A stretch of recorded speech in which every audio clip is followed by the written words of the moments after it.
chères auditrices, chers auditeurs du Camp de Base, bonjour et bienvenue dans cette nouvelle série. Après les rivières, j'ai accompagné cette année les étudiants en M2 Communication et Culture Scientifique à l'Université Grenoble-Alpes dans la réalisation et la production d'une série en 4 épisodes sur les forêts alpines. Merci à elles et eux pour leur participation et leurs magnifiques épisodes que vous pourrez écouter cette semaine du lundi au jeudi sur le fil du podcast. À très vite dans le camp de base. Rencontre au sommet.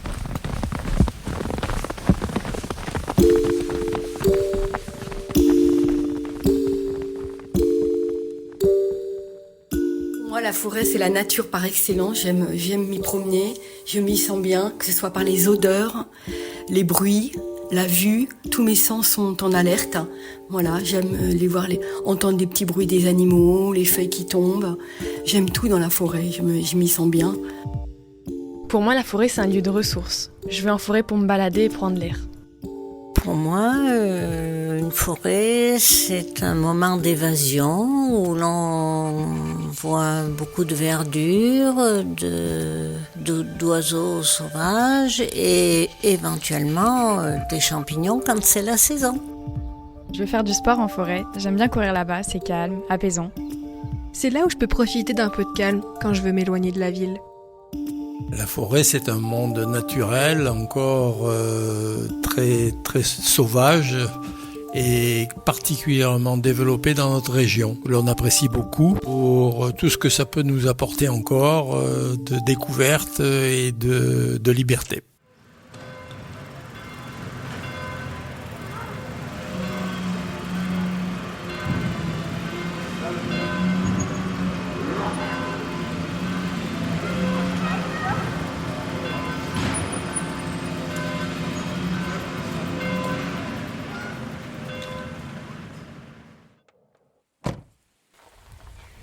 On quitte la route, on s'enfonce un peu. Tout devient plus calme. Ici, dans les Alpes, la forêt est partout. Elle semble immobile, éternelle. Et pourtant, elle bouge, elle respire, elle change. Aujourd'hui, dans ce premier épisode, on va essayer de répondre à une question qui d'apparence peut paraître un peu simple. Qu'est-ce qu'une forêt ?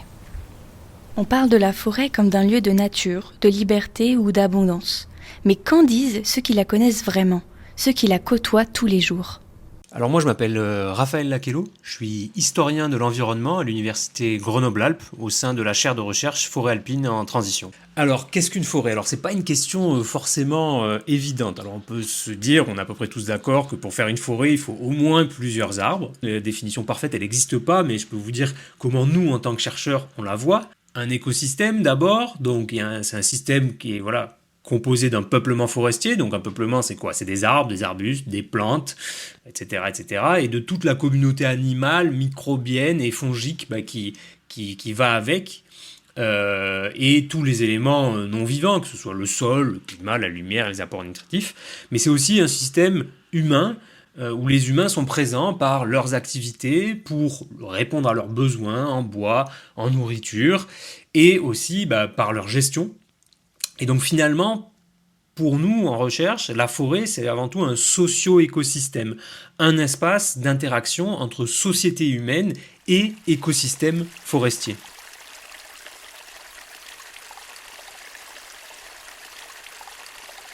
Mais par contre, c'est vrai que le fait qu'une forêt se retrouve dans les Alpes, ça lui crée quelques spécificités. Et les forêts alpines, donc elles sont caractérisées par plusieurs facteurs. Donc déjà, c'est des forêts qui sont souvent dans la pente. Et du coup, ça en fait des forêts qui jouent un rôle de protection contre les risques naturels, et notamment les risques d'érosion et l'ensemble des risques gravitaires. C'est des forêts qui sont aussi caractérisées du fait qu'elles soient dans la pente par un gradient altitudinal. Donc les forêts alpines, elles partent de 200 mètres d'altitude jusqu'à presque 2000 mètres, voire un petit peu plus que 2000 mètres, 2200. On trouve un peu de forêt à 2300 mètres même par endroit. Donc ce gradient altitudinal, il permet d'avoir une véritable diversité de feuillus en plaine et de conifères plus on monte dans les étagements alpins. Les forêts alpines, elles sont principalement gérées de manière irrégulière et à l'aide de la régénération naturelle.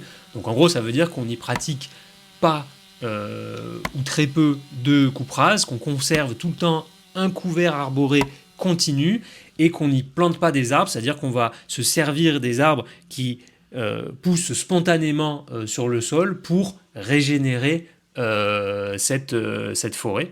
Cette présence de ce gradient altitudinal et de cette gestion irrégulière, ça permet des taux de biodiversité qui sont particulièrement intéressants au niveau national. Ensuite, avec la montagne, il vient aussi un climat et des sols à cause de la pente qui ne sont pas toujours très riches. Donc c'est des arbres qui poussent lentement et de manière générale, c'est une forêt qui est peu productive. Et ensuite, c'est une forêt aussi qui est très marquée par le tourisme parce que les Alpes sont traversées par le tourisme et du coup, il y a énormément de pratiques récréatives dans ces forêts. Les espèces les plus emblématiques, quand on pense aux Alpes, on pense aux conifères. Donc il y a celles que l'on retrouve aussi ailleurs, comme l'épicéa, le sapin, le pin sylvestre. Mais il y a aussi des conifères qui sont plus spécifiques à l'altitude. Là, on va avoir plutôt le mélèze, le pin cambreau, le pin accroché, qu'on peut retrouver aussi dans d'autres territoires de montagne, mais qui sont particulièrement représentatifs des hautes vallées alpines. Ensuite, on en parle moins souvent, mais il y a aussi énormément de feuillus dans les Alpes, dans des étages un petit peu plus bas. Du hêtre, du chêne, de l'érable, du frêne, du châtaignier, des bouleaux, des aulnes, j'en passe et des meilleurs.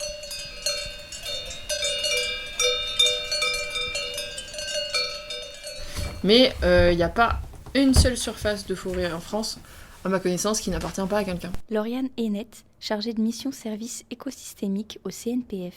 Donc c'est peut-être un peu différent, effectivement, quand on traverse la forêt communale, parce qu'elle a aussi l'accueil du public dans ses vocations. La forêt qui appartient à un propriétaire particulier n'a pas forcément dans ses vocations d'accueillir les barbecues du dimanche de tout le monde et l'ensemble des promeneurs du secteur. Le fait est que toutes les forêts accueillent du public en France, la plupart du temps, que les propriétaires ont le droit d'empêcher l'accès du public, mais qu'ils ne le font pas la plupart du temps. C'est pas un droit de circuler dans les parcelles privées. Évidemment, c'est un tollé, parce que la plupart des gens ont l'impression que la nature, c'est chez eux, parce que ça appartient à tout le monde. Sauf qu'il y a un terme qui est assez révélateur.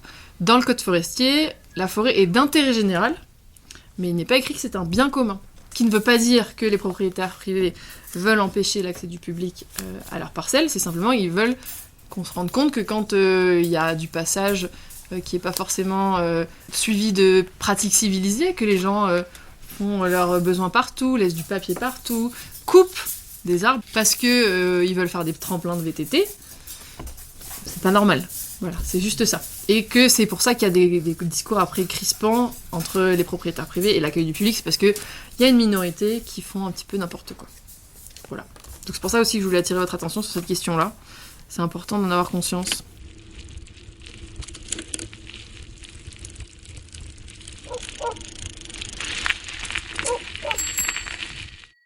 En France, 3/4 des forêts sont privées. Pourtant, elles accueillent presque toujours du public. Entre respect et liberté, la cohabitation n'est pas toujours simple. La grande majorité de l'espace forestier, il appartient à des individus comme vous et moi. Vous êtes peut-être propriétaire via vos parents, vos grands-parents, de petits bouts de parcelles et vous ne le savez même pas, ou pas encore. Pascal Sylvestre, technicien forestier du CNPF. Il y a des gens qui ont des milliers d'hectares et puis il y a des gens qui ont des dixièmes de milliers de mètres carrés. C'est un peu ça le paradoxe de la forêt privée, c'est qu'à la fois il y a des grosses propriétés et puis il y a des petites propriétés ou très petites. Quand on parle forêt publique, c'est des forêts qui peuvent appartenir à l'État, au département ou aux collectivités. Mais majoritairement, l'espace forestier de nos communes en Haute-Savoie, il est occupé par de la forêt privée puisqu'on en possède largement les 2/3, avec la complexité que sur ces 120 000 hectares, on a quasiment 120 000 propriétaires. En forêt privée, il y a d'autres acteurs économiques, c'est à la fois les coopératives forestières, les gestionnaires forestiers indépendants, les experts, qui eux, ont ce rôle économique. Nous, on est vraiment là, on est un établissement où on fait, entre guillemets, plus de médiation que de forêt. Voilà. C'est très complexe l'organisation de la forêt, en termes de, surtout la forêt privée. en termes de différents organismes, qui fait quoi, c'est assez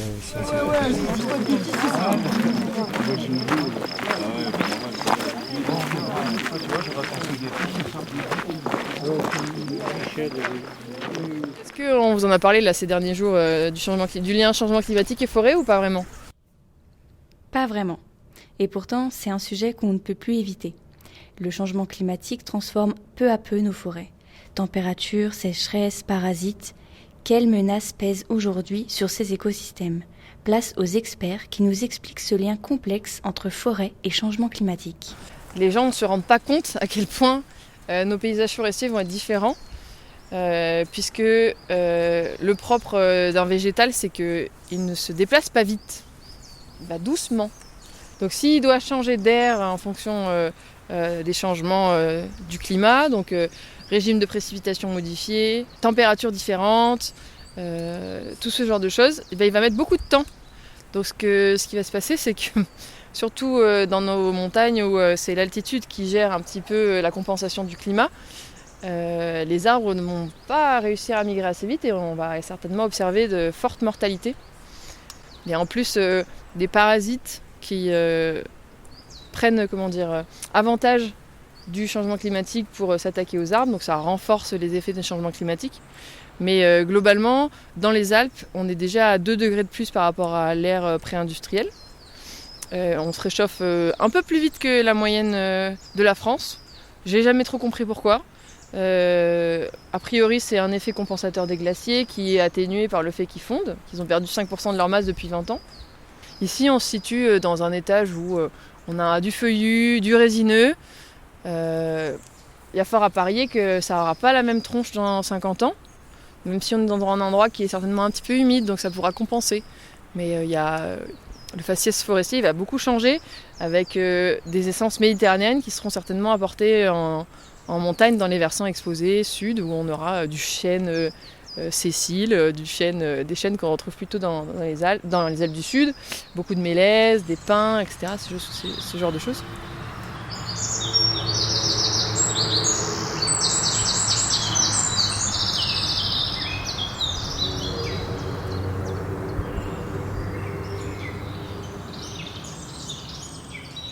Après, on peut peut-être parler un petit peu de sylviculture puis de dépérissement. Alors, on va voir 2 types de forêts. On va commencer par celle-là, puis après en retour on verra ce qu'on appelle futaie irrégulière, futaie régulière, ça vous parle? Oui. Hein. Donc là on est typiquement futaie irrégulière, qui avait plutôt été régularisée à un moment donné, où on a essayé d'un peu d'enlever les gros bois. On a quand même de la présence de régénération naturelle, un mixte qui se fait. Ici, moi j'ai passé 2 fois en coupe sur ces parcelles-là, en l'espace de 40 ans. Donc je suis assez content, parce qu'au départ on m'avait dit il faut tout couper, il faut tout raser, et puis après je suis assez content du résultat. Mine de rien, la forêt est encore stable, mélangée, c'est le but du jeu. Aujourd'hui, avec le dérèglement climatique, tout ça, on se rend compte quand même qu'il n'y a pas le choix. Aujourd'hui, je pense que tous les forestiers qui sont en activité sont conscients que la forêt mélangée, si on ne fait pas ça, on va à la catastrophe. Pour 2 raisons. Si vous partez sur de la plantation, si vous plantez sur la même parcelle 3 ou 4 essences différentes, s'il y en a une qui crève ou qui capote parce qu'il y a un problème, on peut espérer qu'il y en a quand même 1 ou 2 qui s'en sortiront. Après, il ne faut pas raisonner en termes de durée de résultats ou avoir des résultats à 20 ans ou 30 ans. Ça sera des résultats, ils sont peut-être à 50 ou 60 ans, ils seront peut-être décalés dans le temps. Entre ce que j'ai fait quand j'ai commencé à travailler il y a 40 ans et ce que je fais aujourd'hui, ce que je vois aujourd'hui ou ce que je pense aujourd'hui, j'ai vachement changé. Hein, parce que le contexte est complètement différent. On n'est plus dans la dynamique économique qu'on avait avant, on n'est plus dans la dynamique forestière qu'on avait avant en termes de résultats, les essences, la production et tout ça. Donc ça nous fait changer d'avis. Et puis après, on n'a pas parlé d'un gros problème qu'on a, c'est comme partout en France, c'est le gibier. C'est-à-dire que même si la forêt elle s'en sort, si on a une grosse pression du gibier, c'est pas sûr qu'elle arrive à s'en sortir.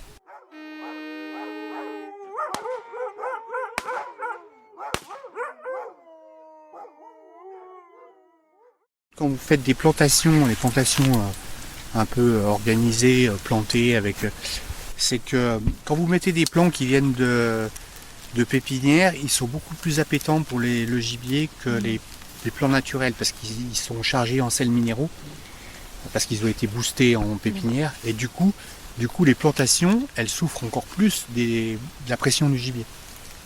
Donc c'est plus ça le souci. Mais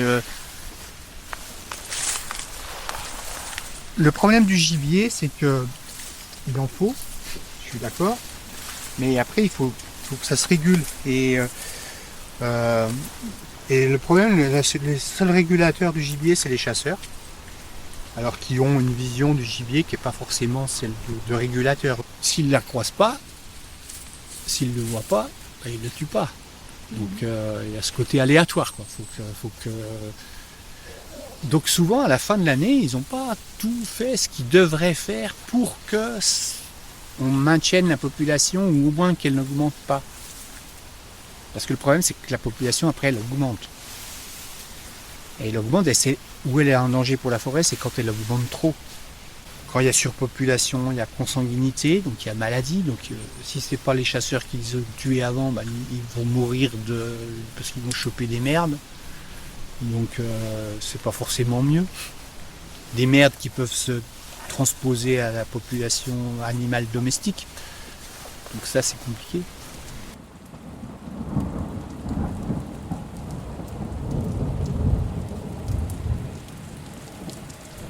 Les forêts s'adaptent lentement.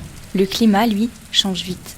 Entre sécheresse, parasites, exploitation, la forêt cherche un nouvel équilibre. Pourquoi les forêts sont-elles si importantes ?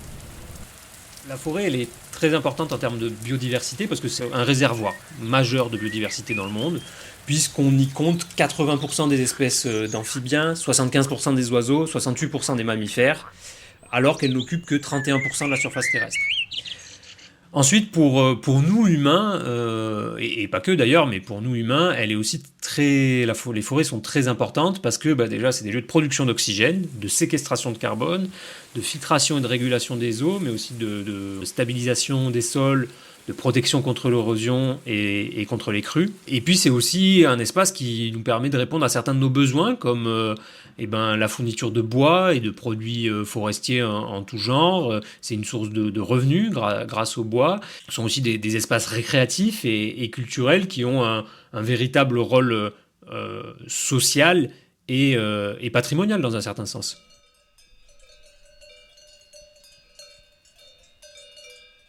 Alors moi, l'avenir des forêts alpines, je le connais pas. Je suis pas futurologue. Je sais pas si ça existe, mais en tout cas voilà, c'est difficile à prédire. On a plein de projections climatiques que nos collègues écologues essaient de croiser avec des modèles pour essayer de mieux prévoir ce qui va arriver. Mais ce qui domine quand même, c'est qu'on a encore énormément d'incertitudes. Par contre, moi, j'ai pas forcément d'inquiétude parce qu'en fait, cette forêt, elle va continuer à évoluer comme elle l'a toujours fait. Par contre, c'est sûr qu'elle va changer. Vraisemblablement, les forêts que nos parents ont connues sont pas tout à fait les mêmes que celles qu'on connaît nous, même si c'est toujours un petit peu contre-intuitif, mais c'est le cas, c'est ce qu'on peut démontrer. Les forêts de demain seront sûrement différentes de celles que l'on connaît nous, mais il n'y a pas de risque de disparition de la forêt dans les Alpes. Par contre, une forêt un petit peu plus dépérissante par endroits, victime un petit peu du changement climatique, c'est certain. Mais même ça, c'est pas forcément mauvais en termes de biodiversité et c'est quelque chose qu'on peut gérer dans notre approvisionnement en bois. En tout cas, toute la filière y travaille d'arrache-pied, je dirais.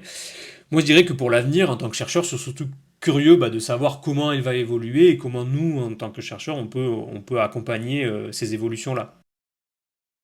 Alors moi, ce que j'aimerais que les gens retiennent de la forêt, mais plus spécifiquement des forêts alpines, c'est que c'est pas des natures par excellence, mais que c'est avant tout des espaces d'interaction entre société et écosystème, et des espaces d'interaction qui s'en sortent plutôt pas mal pour à la fois maintenir et même encourager des niveaux de biodiversité importantes, donc répondre aux besoins propres de l'écosystème et satisfaire aussi les besoins des humains. Et je trouve que c'est un beau laboratoire de comment vivre avec les écosystèmes sans les compromettre. Donc voilà, moi ce que j'aimerais qu'on retienne, c'est que ce sont des espaces d'interaction et qu'on a notre place dedans, mais qu'il faut savoir prendre la juste place au sein de ces socio-écosystèmes.